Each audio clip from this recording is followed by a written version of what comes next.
what they're Sure. Okay, well, welcome back. Thanks for, I know we said 1:40 and it's 1 o'clock, but we're trying to get a little special surprise in today. So we'll need some time, but we're going to go ahead and jump into our next section, all about consumer connections. We're all in insights here. I think we all, have strived to be very human-centric and consumer-centric. So that's what the next two sessions are dedicated to. So we're going to kick off with Jacqueline Williams from TikTok. Thank you. Clicker. Perfect. Okay. Let's see if I can bring it together after that little bit of a post-lunch coma. Thank you so much. So I'm Jacqueline Williams. I'm a research and insights manager at TikTok on our marketing science team. And today I'm going to share with you some recent research that we've done around how brands can build long-lasting connections with multilingual consumers, specifically thinking about English and Spanish-speaking Hispanics in the U.S. So I'll talk you a little bit through what we've uncovered from this research in terms of how brands can better understand the bilingual audiences that we engage with on TikTok.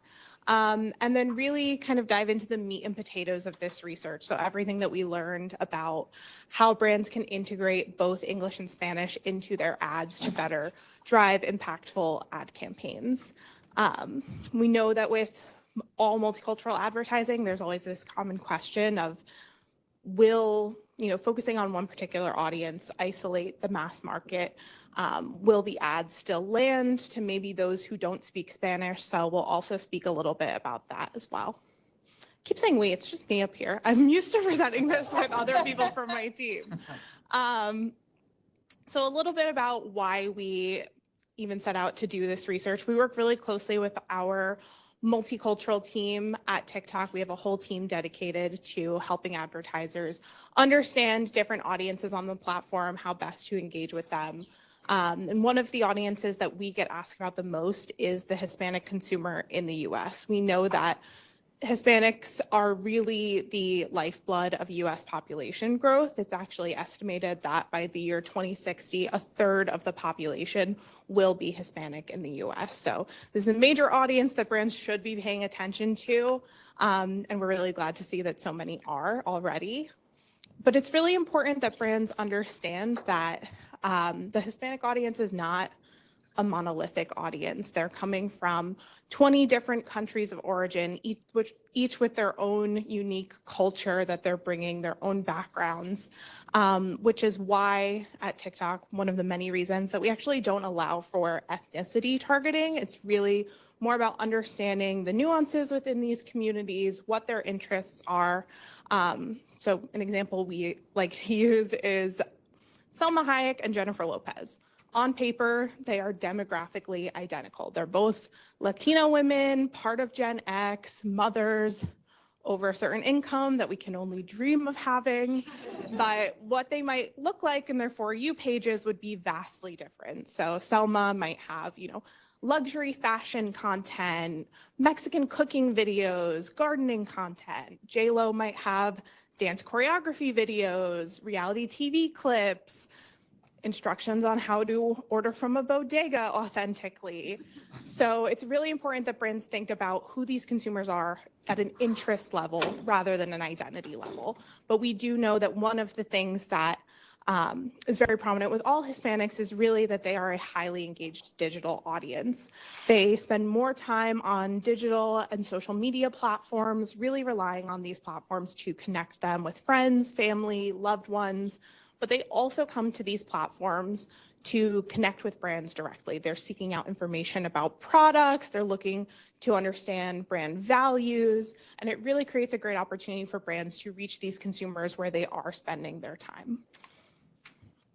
So with all that in mind, we set off on research to really understand who these bilingual audiences were on TikTok and help brands understand how they can reach and connect with them through language. One of the unifying features across all different Hispanic backgrounds is that many of them do speak Spanish as well as English. So we wanted to understand kind of how language can be used as a creative lever, optimized across, is it better to hear Spanish being spoken in an ad, see it visually through captions or text overlays, as well as music? How does that impact consumer behavior and perceptions? We really want to be able to guide brands in terms of how they can utilize language as a creative lever to deliver on those business outcomes. So we partnered with our research vendors at NRG and conducted a quantitative survey. So as part of this research, we included a actual mock feed so they could scroll through what felt and looked like TikTok. It included user-generated content as well as ads across beauty, auto, QSR, telco. So we had a good mix of products, services, high price point, low price point. And they were able to scroll through freely as if this was their For You page. So if an ad didn't grab their attention, they could keep scrolling to the next one. And we were able to measure some of that behavior. We included ads that both featured English as well as Spanish. We edited the ads to include the same exact content with English voiceover, Spanish captions, English captions, a mix of Spanglish, different music and audio types, and then ran a key drivers analysis to really identify what combination, what mixture of language elements drove the most impact in these ads. We ran this research among TikTok users 18 plus. We had the majority of our respondents being multilingual consumers. I'll talk a little bit more about what that means. But we also had a small sample of English speakers as well to have this comparison in our back pocket in terms of how they also responded to Spanish language ads. It's also important to note we had bilingual native Spanish and English speakers on both sides of the business. So on our research team, consulting every step of the way, as well as on the NRG side, helping us with video sourcing and editing, making sure that the questionnaire was phrased in ways that felt inclusive and appropriate for the audience, as well as having our multicultural advertising team involved in consulting every step of the way. So just to make sure we're all speaking the same language, you'll hear multilingual used throughout this report. We know that language comprehension can be a really varied topic. So we wanted to make sure that we were taking a holistic approach when we identified language use and language comprehension. So we asked respondents about their language preference in a number of different scenarios, everything from, chatting with a friend or family member, as well as more formal professional communication, things like going to a doctor's appointment or giving a presentation. I know regardless of how many Duolingo days I have active, I would not want to be giving this presentation in anything other than English. But we also asked about media consumption, if they preferred English or Spanish or both when it came to watching television, engaging on social media, connecting with brands, watching ads. And then based on all of these responses, we classified them into 3 different groups. So we had our English dominant bilinguals who really preferred and felt more comfortable using English in day-to-day scenarios. Bilinguals who really, this was more of a 50-50 split. They might pop in and out of each language depending on the scenario. And then our third being Spanish dominant. So those who really felt far more comfortable defaulting into Spanish across most of these usage occasions. So with all of that in mind, let's dive into the findings. One of the first things that we uncovered from this research was that when thinking about their identity, bilingual consumers, Hispanics, are really proud of and embrace both sides of their identity. So it was important for us to ask how strongly they identified with Hispanic and Latino culture as well as American culture on 2 separate scales rather than opposite ends of a bipolar. Because what we found is that over 70% feel that they really strongly identify with Hispanic or Latino culture as well as American culture, with about 1 in 5 saying that they completely identify with both. So it creates this rich 200% sense of belonging rather than a 50-50 split. And we see this play out in content on TikTok as well. I think a great example is a creator who created Millennial Loteria, which embraces, Mexican bingo that he was raised with, as well as leaning into millennial cultural references that really resonate with American consumers. So it's important for brands to acknowledge this dual identity in the way that they speak with bilingual consumers. So while actual language usage may lean a little more heavily English, we found that the majority of bilinguals actually would prefer to use both languages throughout their day-to-day, when using social media, when encountering ads. So it's currently a need that's not really being met by most advertisers. But they agree that when they do see bilingual ads that incorporate both Spanish and English, it helps them feel really represented far more than English only.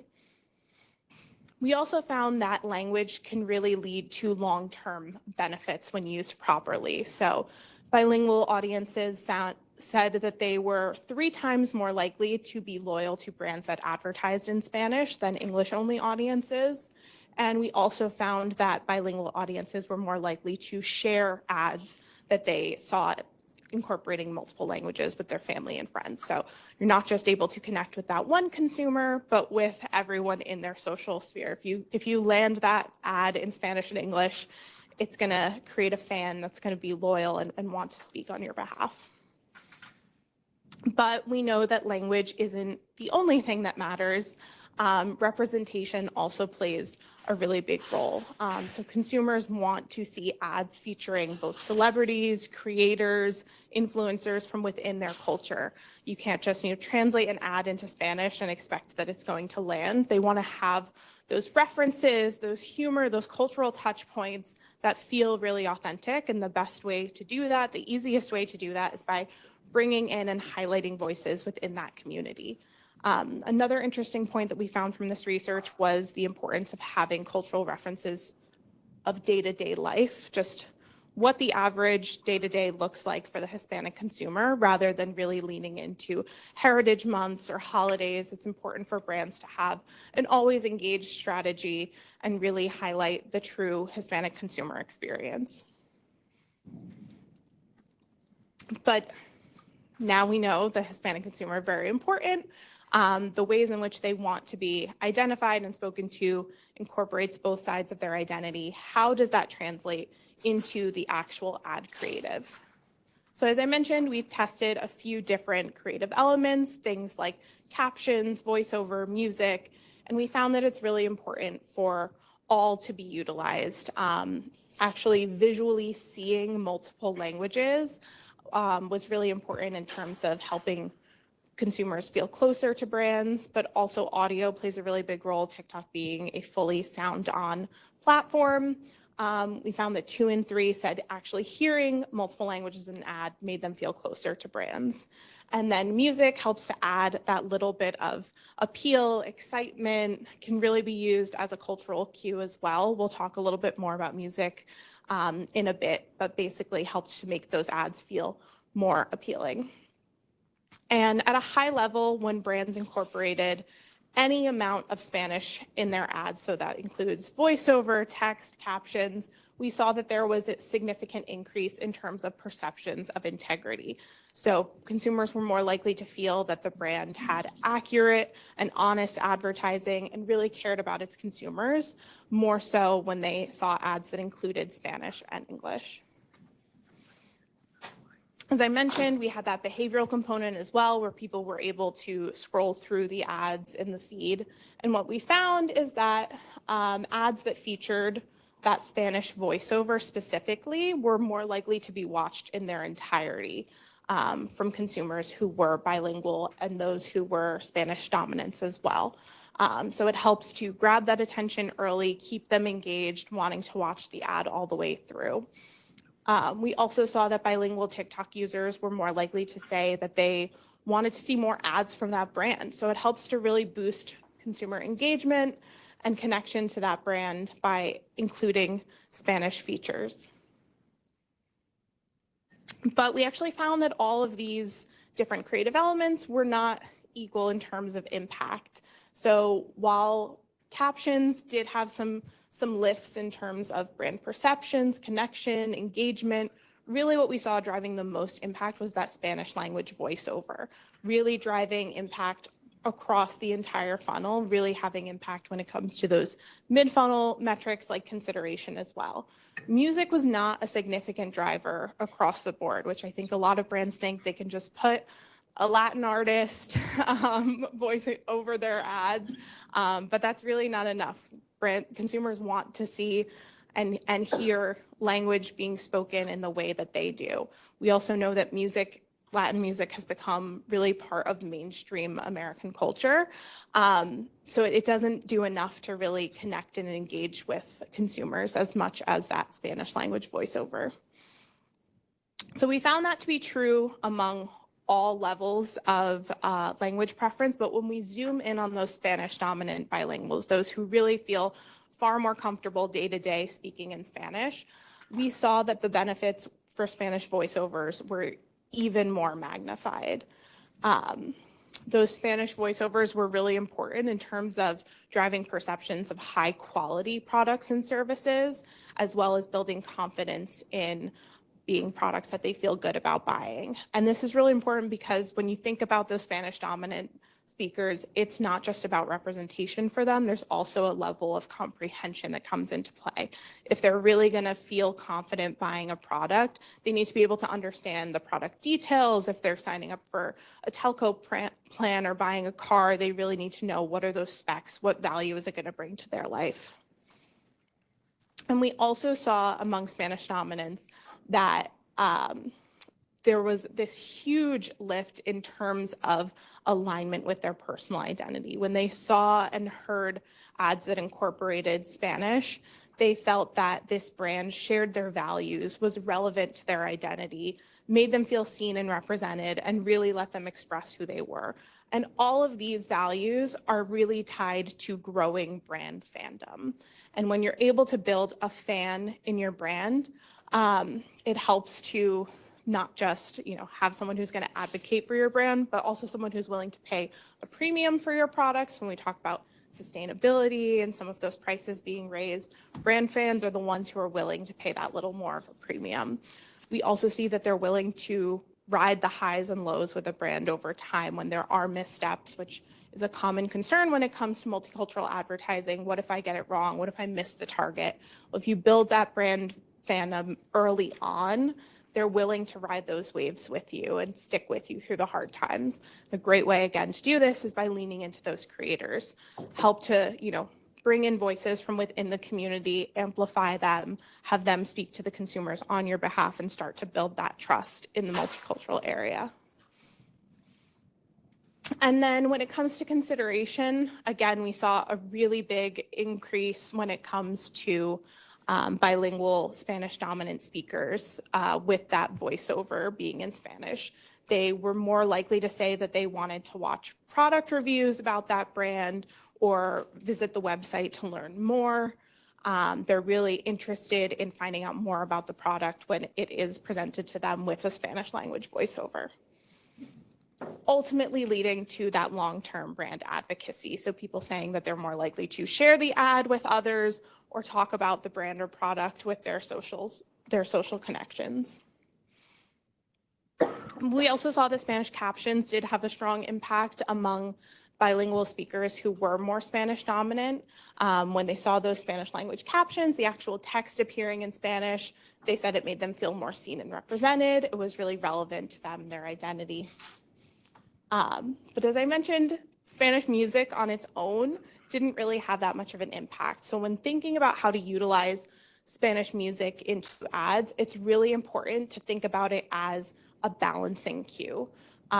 So for example, leaning all in on Spanish voiceover, Spanish text, Spanish music, it's just too much. It doesn't acknowledge that dual identity that's so important to Hispanic consumers.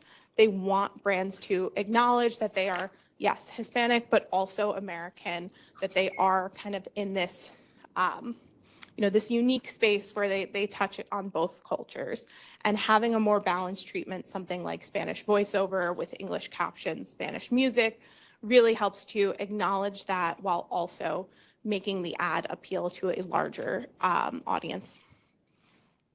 So here's just some more creative examples of ways that we found from this research a more balanced approach really resonated with consumers. And it's important to note that by having both English and Spanish elements in an ad, the Hispanic consumer feels less singled out. It feels like they are welcome, they're part of it, but it's not just that you're targeting them to check a box. So when we talk about that mixed approach, there's also an additional benefit in terms of it allows a brand to reach a wider audience with their ads as well.